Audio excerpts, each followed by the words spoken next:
Indonesia pada saat itu. Ya. Saat itu kedudukan dan perekonomian di Indonesia juga melemah pada masa pemerintahan Indonesia. Hal itu pun mengakibatkan derajat dan kehormatan turunnya derajat dan kehormatan kuasa pribumi. Tepuk tangan.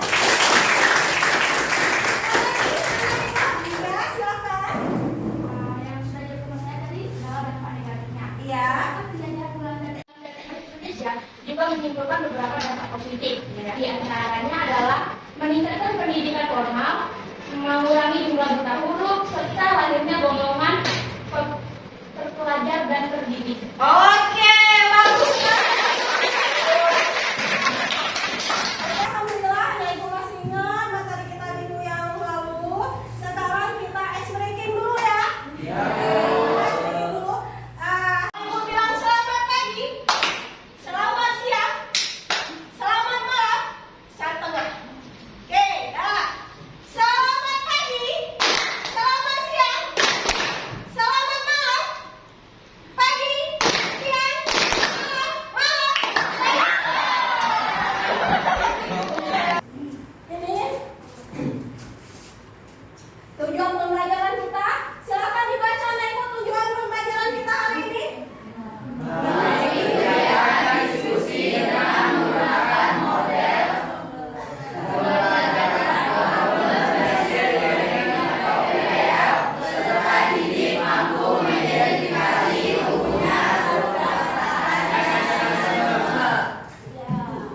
Ini tujuan pembelajaran kita menggunakan PBL, yaitu problem based learning, ya. Oke, sekarang kita akan masuk ke kegiatan inti, yaitu mengamati video dan gambar. Nanti setelah kalian mengamati video dan gambar, anak ibu bersama-sama berdiskusi, mengidentifikasi dan menyimpulkan permasalahan yang muncul pada video dan gambar tersebut. Oke? Oke, ini video yang pertama.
Baik anak ibu, tadi kan anak ibu sudah mengamati video, ya kan? Ya, sudah mengamati video.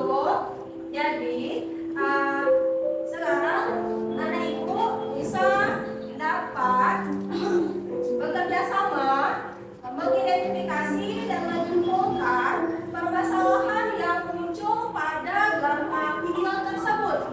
Ya, tadi sudah mengamati videonya. Sekarang ibu mau tanya, kira-kira anak ibu sudah ada belum yang memahami tentang materi politik etis?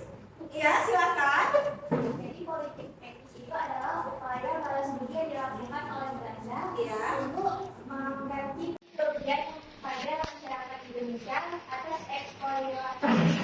eksploitasi yang dilakukan oleh Belanda dan juga bertujuan untuk meningkatkan kesejahteraan masyarakat Indonesia pada masa tersebut. Oke, baik. Apa lagi anak ibu yang dapat memahami? Kritik politik tanam paksa dan pemikiran yang menyatakan bahwa pemerintah kolonial memegang tanggung jawab moral yang untuk kesejahteraan pribumi. Selanjutnya, latar belakang dari politik etis ini terdapat penindasan dan penekanan yang dilakukan kolonial pada saat itu, sehingga membuat rakyat mengalami kerugian baik dalam segi materi maupun tenaga. Ya, baik sekali. Ya, Ibu akan jelaskan sedikit tentang materi politik etis. Ini pengertian politik etis adalah suatu pemikiran yang menyatakan bahwa pemerintah kolonial memang tanggung jawab moral bagi kesejahteraan pribumi. Ya. Oke, selanjutnya latar belakang munculnya politik etis. Yang pertama itu, sistem ekonomi liberal tidak mengubah nasib rakyat. Ya. Yang kedua, Belanda melakukan penekanan dan penindasan terhadap rakyat. Yang ketiga, tanam paksa memberi keuntungan besar bagi Belanda, namun sebaliknya menimbulkan penderitaan rakyat. Ya. Selanjutnya, next, ini kita lihat politik etis. Pada tahun 1899, di sini kita lihat terbit sebuah artikel oleh Van de Venter, ya, yang berjudul Hutang Kehormatan. Di sini ia mengemukakan bahwa keuntungan yang diperoleh dari Indonesia selama ini hendaknya dibayar kembali dari pembendaharaan negara.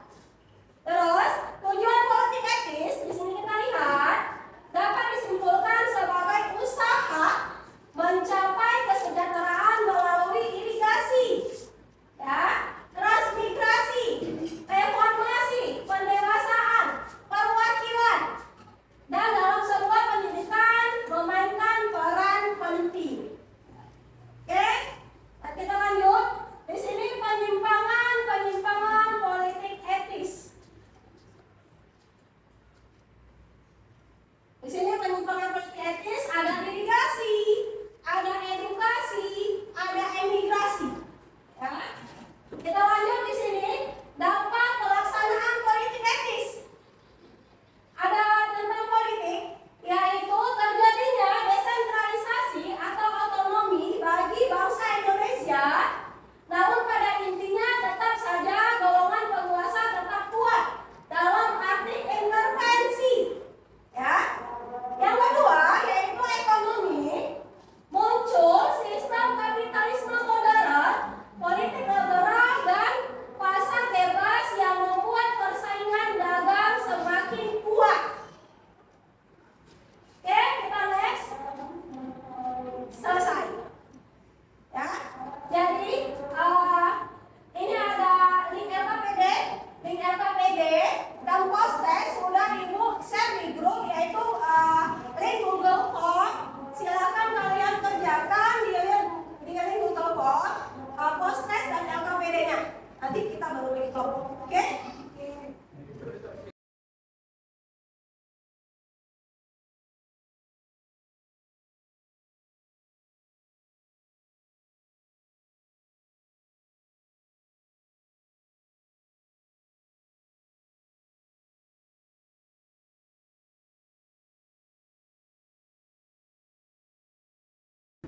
Kita akan membentuk kelompok. Kita akan membentuk kelompok menjadi 5 kelompok yang akan kalian diskusikan bersama teman kelompok dari permasalahan yang muncul dari video yang kalian amati tadi. Nanti hasilnya akan kalian presentasikan ke depan. Oke, kita susun kelompok yang sesuai sudah kita susun kelompok minggu yang lalu ya. Kita pakai kelompok minggu yang lalu. Oke, silakan Ibu.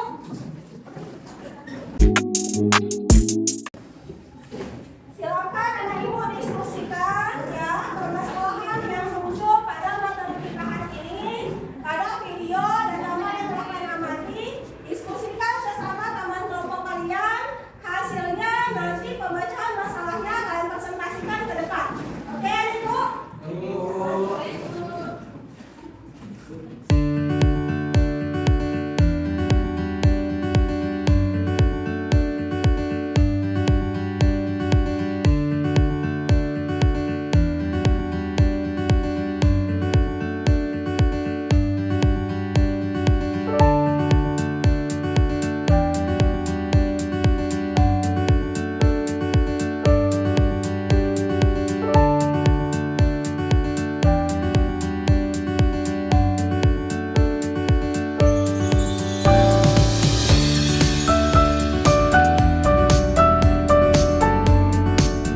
Bisa, Bu. Ya, silakan kelompok 1.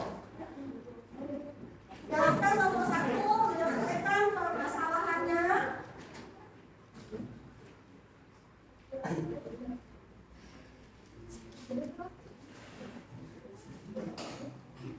Kenalkan, saya Nurul Fatia. Saya Aulia Firdaus. Saya Siti Bin Aulia. Kami dari kelompok 1.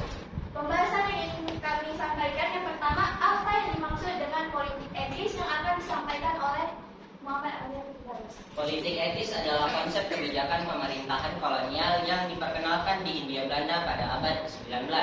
Konsep ini menekankan moralitas, keadilan, dan kesejahteraan dalam administrasi kolonial. Nah, pembahasan selanjutnya adalah program Trias Politika Politik Etis yang akan disampaikan oleh Siti Bunga Aulia.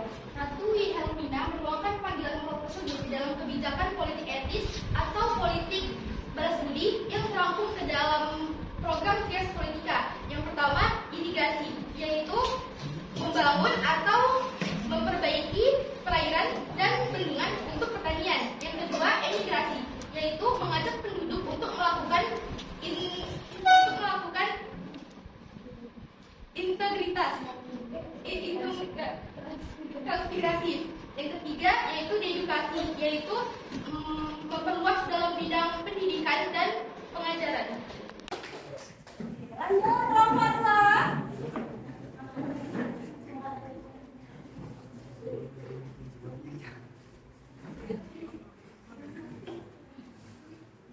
Assalamualaikum warahmatullahi wabarakatuh.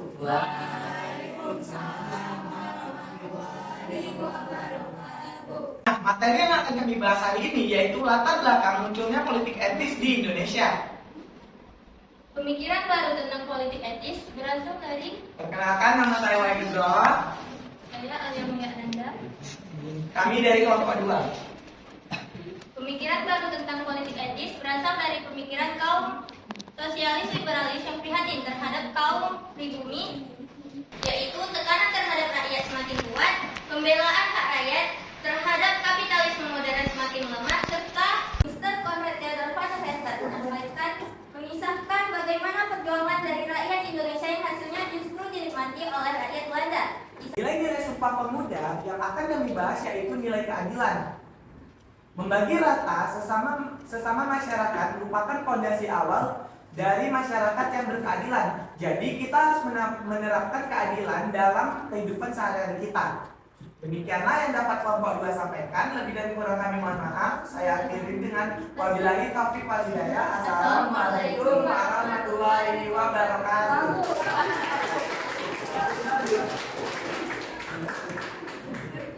Bagaimana Ibu ada tanggapannya tentang kelompok 1 dan kelompok 2? Kelompok Tidak ada, Bu. tanggapan? Sudah bagus, Bu. Kita lanjut kelompok 3, silakan.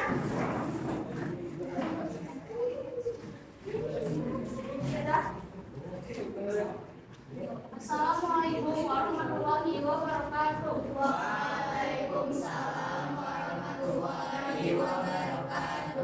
Kami dari kelompok 3 ingin mempresentasikan tentang politik etis. Sebelumnya, perkenalkan nama saya Rizky Esaro.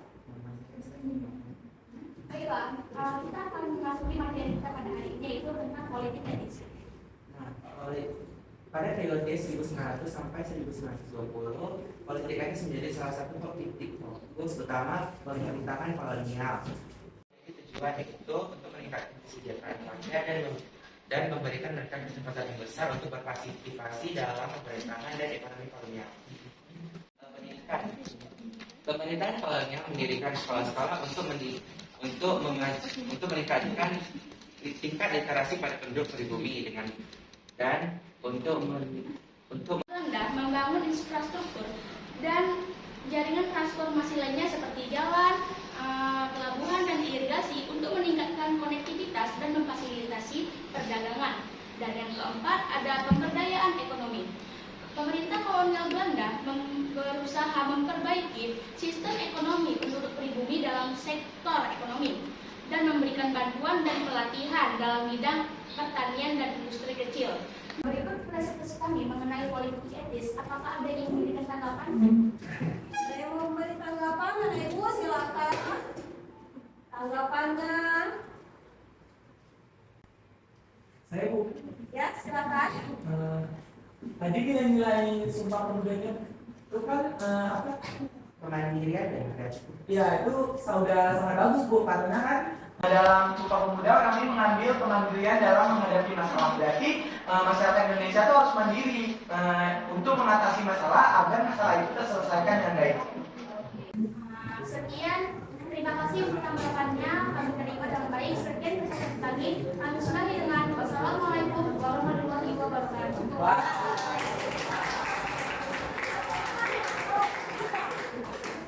Silakan lanjut kelompok Pak.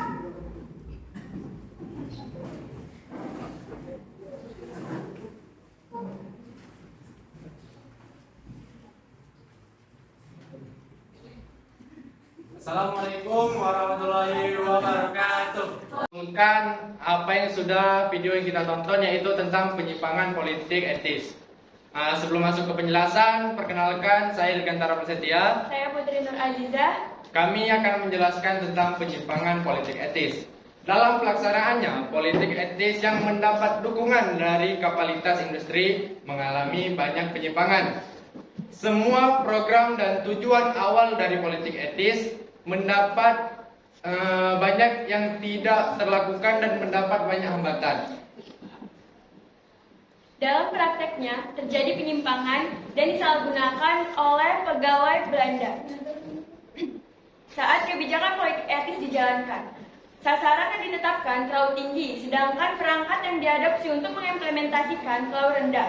Adapun penyimpangan-penyimpangan politik etis diantaranya: Yang pertama ada irigasi. Pada irigasi yang seharusnya untuk mengairi lahan pertanian atau perkebunan rakyat, tapi kenyataannya tidak.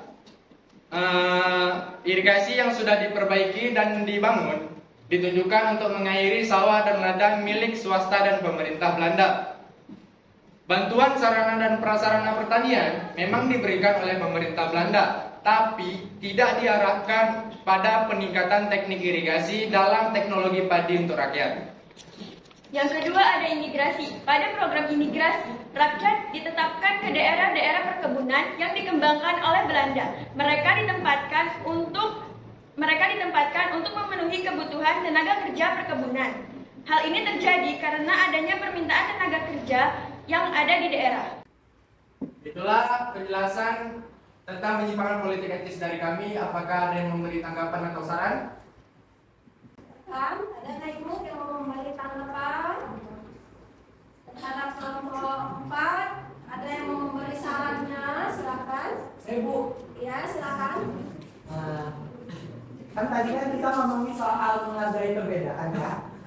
Apa aja sih contoh-contoh kayak di sekolah tuh menghargai apa itu? Apakah menghargai sesama teman atau menghargai sesama pelajar itu termasuk dari menghargai yang dilakukan di nilai-nilai Sumpah Pemuda itu? Jadi, nilai-nilai Sumpah Pemuda yang ada dalam kehidupan sehari-hari itu menghargai perbedaan pandangan. Yang kedua, kebudayaan. Dan yang ketiga, perbedaan keyakinan. Bisa saya terima kasih.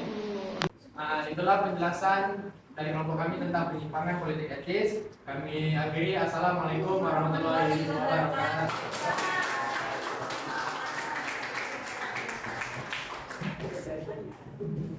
Baik, kita lanjut kelompoknya.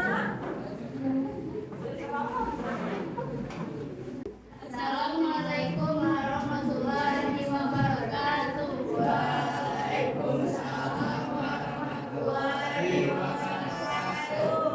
Kami dari perwakilan kelompok 5 dengan saya sendiri Wan Ratu Mutiara akan menyampaikan diskusi kami terkait permasalahan yang ada di video, yaitu adalah dampak positif dan dampak negatif dari politik etis.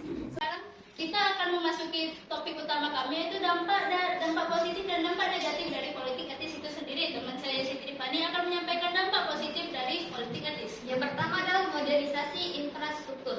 Politik etis mendorong pembangunan jalan, pelabuhan, meningkatkan konektivitas dan efisiensi di Hindia Belanda. Yang kedua adalah peningkatan pendidikan. Dengan membangun sekolah-sekolah baru yang pada akhirnya meningkatkan akses pendidikan yang lebih luas di kalangan masyarakat. Nah, itu adalah dampak positif dari politik etis. Sekarang saya akan memberikan beberapa terkait dengan dampak negatif dari politik etis. Yang pertama, adanya ketidaksetaraan hak. Kenapa bisa begitu? Meskipun sudah meningkat, tetapi beberapa hak istimewa masih diberikan kepada kaum Belanda, seperti di bidang ekonomi maupun di bidang politik. Yang kedua adalah eksploitasi ekonomi.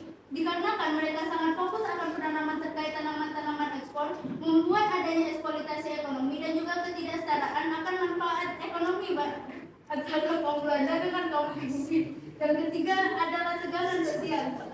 Peningkatan ketidakpuasan di kalangan pribumi terhadap ketidaksetaraan dan pandangan paternalisme dari kaum Belanda kepada kaum pribumi meningkatkan adanya tegangan sosial, dan hal itu bergejolak di saat adanya gerakan nasionalisme. Yang keempat itu adalah polarisasi identitas. Di politik etis, perbedaan identitas antara kaum pribumi dan juga kaum bangsa Belanda masih dibedakan, sehingga perasaan ketidaksetaraan terus bergejolak di hati para kaum pribumi. Yang kelima adalah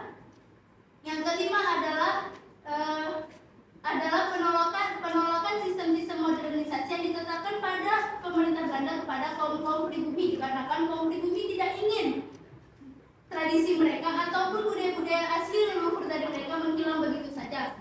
Nah, itu adalah dampak negatif dan dampak positif dari politik etis yang kelompok kami sampaikan. Sekian dari kelompok kami. Assalamualaikum warahmatullahi wabarakatuh. Habis semua kelompok kita? Habis semua hasil-hasilnya.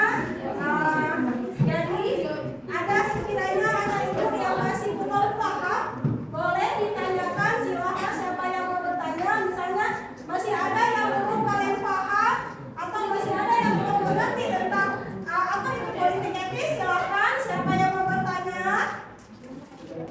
Kita kasih di sini sesi tanya, silakan anak ibu. Ya, silakan. Pada masa awal penyimpanan politik etis dicanangkan oleh siapa? Iya, siapa yang mau menjawab anak ibu? Ya, silakan. Pada masa awal perkembangan politik etis dicanangkan oleh Van Deventer. Iya. Udah selesai paham semua kita tentang materi yang kita bahas hari ini? Kita refleksi dulu. Bagaimana anak ibu bentuk rasa dan kesan setelah pembelajaran yang telah kita bahas hari ini? Bagaimana bentuk rasa dan kesan anak ibu terhadap pembelajaran yang sudah kita bahas? Meskipun implementasi politik etis tidak sempurna, namun dapat memberikan dorongan perubahan positif ke masa yang akan datang di Indonesia. Jadi meskipun gerakan politik etis itu implementasinya belum begitu sempurna, tapi dia membuat dampak positif ya bagi bangsa Indonesia ya. Oke, Benar sekali, Bu. baik sekali. Terima kasih Pak.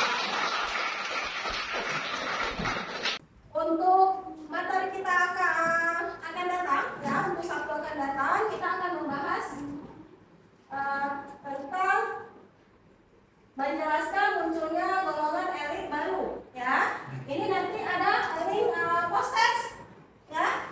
Ini link post-test, ini kalian kerjakan yang sudah ibu share di grup ya, melalui Google Form. Itu anak ibu kerjakan dulu link post-testnya.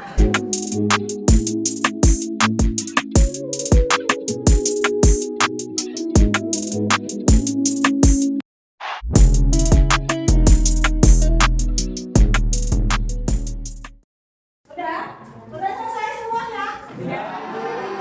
Jadi nanti di rumah kalian bisa buka tentang materi ini ya, menjelaskan munculnya golongan elit baru untuk pertemuan kita akan datang. Jadi nanti akan kita bahas pertemuan kita Sabtu depan, ya. Oke, untuk penutup pembelajaran kita hari ini kita menyanyikan lagu daerah dulu ya. Ya, siapa yang mau memimpin ke depan anak ibu? Ya, silakan anak ibu berdiri semuanya. 2, 3. Bunga cempang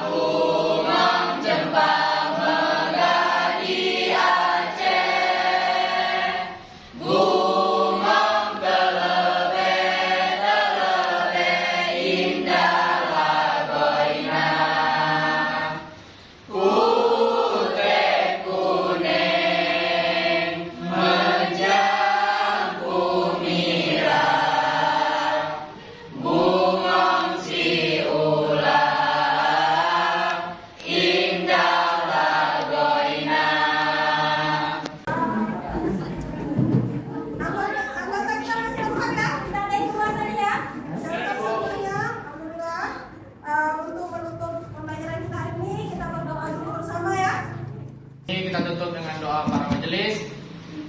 Subhanaka Allahumma wa bihamdika asyhadu an la ilaha illa anta astaghfiruka wa atubu ilaik.